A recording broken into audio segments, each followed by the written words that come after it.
NCERT पढ़ने जा रहे हैं पॉलिटिकल साइंस, जिसमें हम अध्याय प्रथम पढ़ेंगे विविधता की समझ। जब हम लोग अपनी कक्षा आस पड़ोस पर नजर दौड़ाते हैं तो हमारे समान कोई नहीं दिखता। आखिर हम लोग एक समान क्यों नहीं दिखते? हमारे बीच विभिन्नता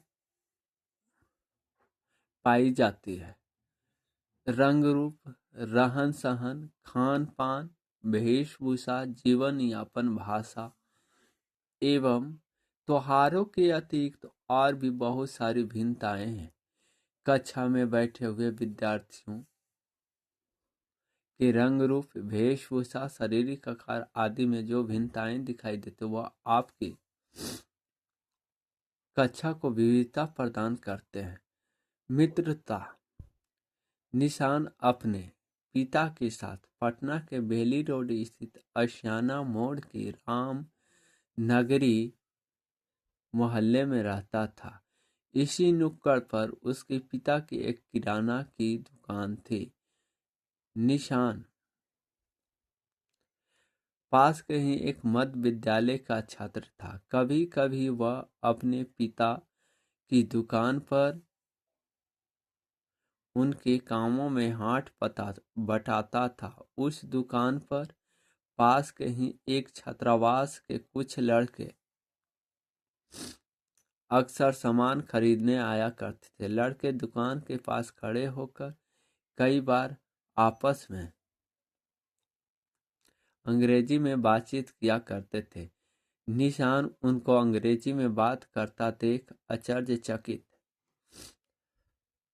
होता और उसकी भी इच्छा होती कि वह भी अंग्रेजी में बात करे। एक दिन वे लड़के सामान खरीदने उसकी दुकान पर आए। उन्होंने सामान खरीदने के क्रम में ही उससे उसका नाम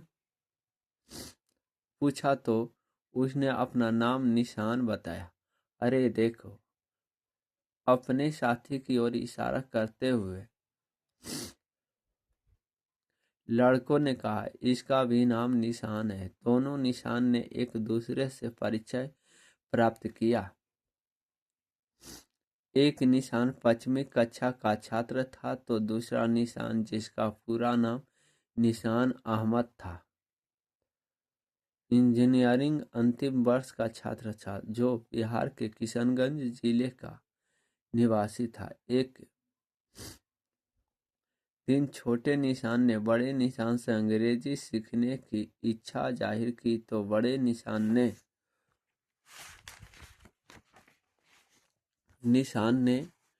उसे खाली समय में अंग्रेजी सिखाने का वादा किया। इसी प्रकार दोनों निशान आपस में काफी घुल मिल गए एवं खाली समय में बड़े निशान अपने छोटे दोस्त को अंग्रेजी सिखाने लगा। जहां निशान अहमद को हिंदी के साथ अंग्रेजी अच्छी आती थी, वहीं निशान मगही हिंदी बोलता है। कुछ दिनों के बाद निशान की फाइनल परीक्षा खत्म हुई और वह नौकरी की तलाश में दिल्ली चला गया। बड़े निशान के दिल्ली चले जाने के बाद छोटे निशान को पता चला कि बड़े निशान का पूरा नाम निशान अहमद है। दोनों की उम्र और पढ़ाई लिखाई में भी अंतर है। एक निशान पश्चिमी कक्षा का छात्र है, वहीं निशान अहमद इंजीनियरिंग का छात्र है। दोनों की धार्मिक एवं सामाजिक पृष्ठभूमि भी अलग है। जहां निशान अहमद किशनगंज का एक मुसलमान है, वहीं निशान पटना का एक हिंदू है। इन सारे अंतरों के बावजूद दोनों में दोस्ती हुई। इस प्रकार हम देखते हैं कि खान पान, पहनावा, धर्म, भाषा, रंग रूप, आकार आदि में भिन्नताएं होते हुए भी दोनों मित्रता के एक सूत्र में बंधे हुए थे। विविधता हमारे जीवन को समृद्ध करती है। जैसे निशान अहमद और निशान दोनों दोस्त बने, ठीक वैसे ही आपके भी साथी होंगे जो आपसे कुछ अलग होंगे। आपने शायद उनके घर में अलग अलग तरह का खाना खाया होगा, उनके साथ त्योहार मनाया होगा, उनका रहन सहन एवं थोड़ी बहुत उनकी भाषा भी सीखी होगी। इसी प्रकार विभिन्न प्रदेशों के खान पान में भी अंतर देखने को मिलता है। बिहार के लोग लिट्टी चोखा पसंद करते हैं, वहीं पंजाब के लोग मक्के की रोटी और सरसों का साग बहुत पसंद करते हैं। पश्चिम बंगाल के लोग मछली और चावल बड़े चाव से खाते हैं। दक्षिण भारत के राज्य तमिलनाडु, केरल और आंध्र प्रदेश के लोग इडली, डोसा और सांभर खाना पसंद करते हैं। ये सब जान बिहार का लिट्टी चोखा, फिर हम बंगाल का मछली चावल, फिर हम देखेंगे दक्षिण भारत का प्रसिद्ध इडली डोसा, दक्षिण भारतीय थाली, गुजराती थाली। फिर हम इतना ही नहीं, विभिन्न राज्यों के रीति रिवाज और त्योहार में भी भिन्नता होती है। जहाँ बिहार का एक मशहूर पर्व छठ है, वहीं पश्चिम बंगाल का मशहूर पर्व दुर्गा पूजा, महाराष्ट्र का गणेश उत्सव। अब गणेश उत्सव से याद आता है कि 1893 में गणेश उत्सव मनाना चालू किए थे। कौन? बाल गंगाधर तिलक द्वारा। एवं केरल का मशहूर पर्व ओणम है। वहीं झारखंड में आदिवासी समाज के लोग सरहुल पर्व मनाते हैं।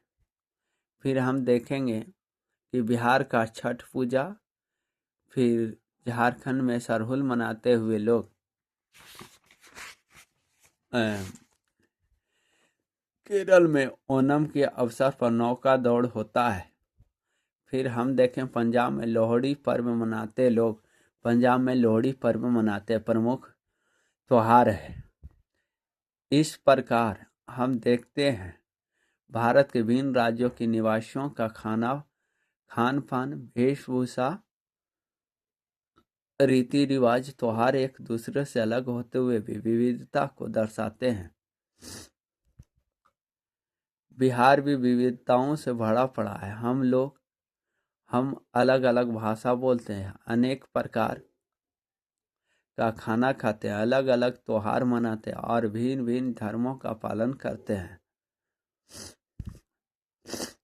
जैसे मिथिलांचल के लोग जब भोजपुर के निवासियों के संपर्क में आते हैं तो दोनों एक दूसरे की बोलचाल, खान पान, रहन सहन, रीति रिवाज, त्योहार इत्यादि से परिचित होते हैं और एक दूसरे का सम्मान करते हैं। उन्हें एक हद तक अपनाने की भी कोशिश करते हैं और एक दूसरे का सम्मान करते हैं। उन्हें एक हद तक अपनाने की भी कोशिश करते हैं। इस तरह विविधता हमारे जीवन को समृद्ध करती है। इसी तरह बिहार के लोग जब भारत के अन्य राज्य जैसे दिल्ली, मुंबई, पश्चिम बंगाल, पंजाब, हरियाणा, गुजरात में काम अथवा व्यवसाय करने जाते हैं तो वहाँ के स्थानीय लोगों की भाषा, रहन सहन, रीति रिवाज, खान पान, त्योहार का प्रभाव उसके जीवन पर पड़ता है। विविधता के प्रति सम्मान। यह कहानी एक आदिवासी विद्यालय में पढ़ने वाले 4 मित्रों की है जो कक्षा 9 के छात्र हैं। इनके नाम नवीन, रफ़ी, शालिनी एवं रोबिन है। इनकी मातृभाषा भी अलग अलग है। जहाँ नवीन हिंदी बोलता है वहीं रफ़ी उर्दू शब्द का प्रयोग ज़्यादा करता है। शालिनी जहाँ पंजाबी बोलती है वहीं रोबिन की भाषा में अंग्रेजी का प्रयोग ज़्यादा हुआ करता है। सबकी भाषा अलग होने के बावजूद सभी अच्छी हिंदी बोल लेते हैं और आपस में अच्छे मित्र भी हैं। मार्च के महीने में विद्यालय में होली की छुट्टी हुई तो नवीन ने अपने सभी मित्रों को अपने घर आने का निमंत्रण दिया। होली के दिन सभी नवीन के घर पहुंचे। नवीन और उसके माता पिता ने बच्चों का जोरदार स्वागत किया। सभी बच्चों ने मिलजुल कर रंग खेला एवं एक दूसरे को अबीर गुलाब लगाया। अंत में नवीन की मां ने सारे बच्चे को खाने पर बैठने के लिए कहा। सामने तरह तरह के स्वादिष्ट भोजन देखकर सभी बच्चे उस पर टूट पड़े।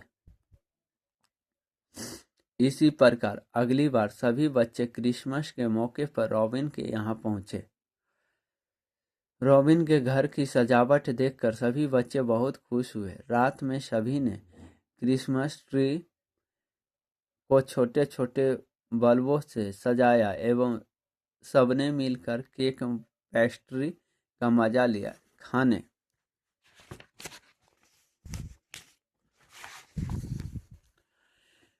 खाने के बाद बच्चों ने नाच गान का आनंद लिया। अगली सुबह नाश्ते पर रॉबिन के पिता ने बताया कि हमारे देश में सभी धर्म के लोग रहते हैं, अलग अलग मातृभाषा बोलते हैं, पर सभी एक दूसरे का सम्मान भी करते हैं। हमारा त्योहार क्रिसमस भी यही संदेश देता है। अमीर हो या गरीब, छोटा हो या बड़ा, चाहे किसी भी धर्म को मानने वाला हो, सभी लोग एक दूसरे से मिलजुल कर इस त्योहार का आनंद लेते हैं।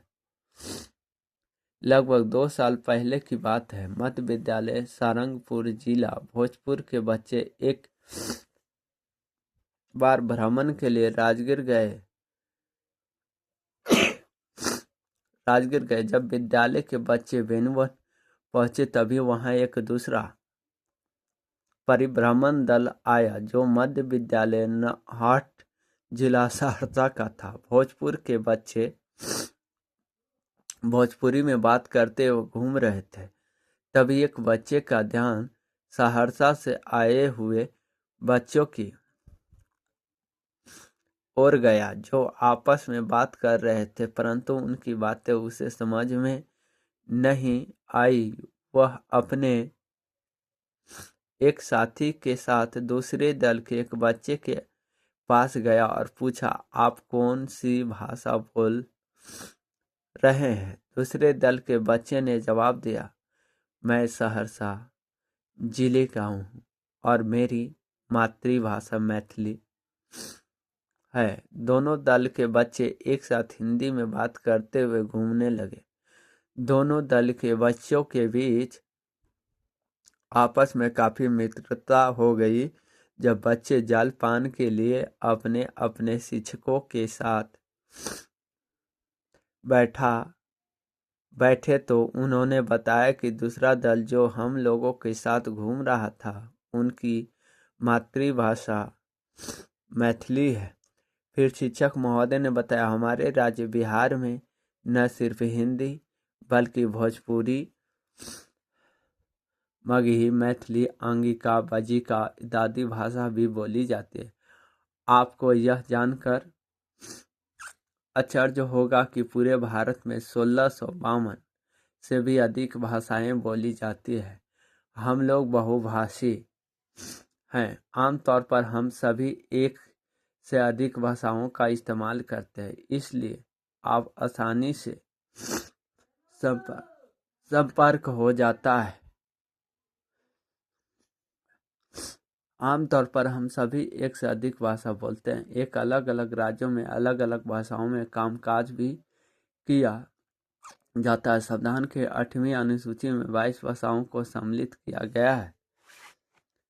भेदभाव एवं असमानता। ऊपर हम विविधता के बारे में पढ़ चुके हैं। हमने यह भी देखा होगा कि विविधता हमारे जीवन को समृद्ध बनाती है, परंतु समाज में कुछ ऐसे घटनाएं भी होती है जिससे हमें दुख होता है।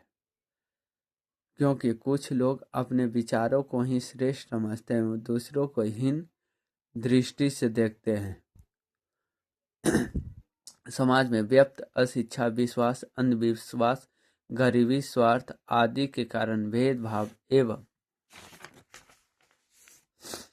असमानता को देखने को मिलता है। ये भेदभाव अमीर, गरीब, पढ़े लिखे और अनपढ़, सवर्णों एवं दलित, महिलाओं और पुरुष का हो सकता है। रामजीवन की कहानी। रामजीवन सुपौल जिला के सुखपुर गांव का एक प्रतिष्ठित व्यक्ति है। विवाह के 10 वर्ष के पश्चात उसके घर में एक लड़की का जन्म हुआ।